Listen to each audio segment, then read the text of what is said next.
The old man from the coffee shop asks for my name. I write Mercedez Holtry on a piece of paper. He stares at it. Holtry, huh? If you're Chicana, how did you end up with the German last name? Ah, you must be a coyote, a child of mixed blood.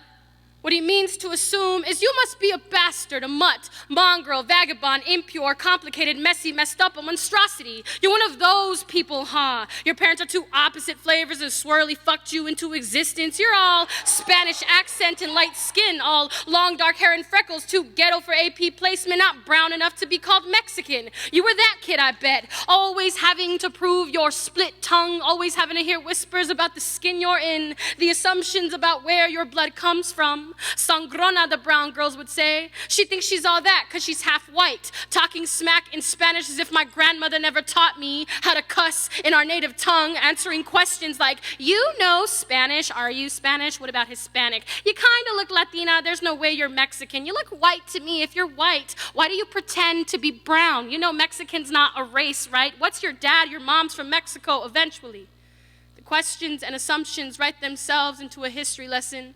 My blood is the story of 9 million Americans who, like me, check the other box on the census. I am the walking definition of rape, kill, and conquer, birth from oppress and oppressor. I am Aztec indigenous woman and Spanish conquistador. My ancestors were the ones mistaken for white gods and also the ones enslaved into patriarchy. I am part recognize your privilege and never forget your struggle, part Mexican mother and American father, part traceable to the root, in part accepting the unknown. In the 17th century, the system of castas was based on the accepted knowledge that the character and quality of people varied according to their birth, race, color, and origin of ethnic types, and soon every name they call you only places you back on the list of social stratification. Mestizo, castizo, Spaniard, mulato, morisco, albino, torne atrás, lobo, cambuyo, albarazado, barcino, coyote, chamizo, coyote, mestizo, ahí de estás. They all translate to mixed blood, blood that is not pure. You are not pure, the old man tells me with his face. America loves pure, and you are messy,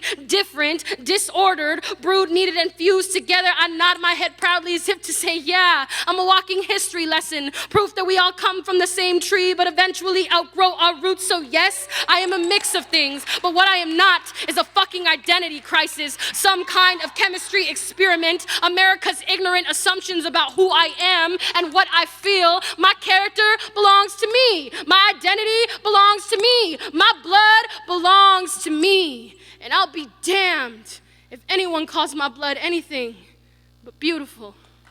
I am beautiful.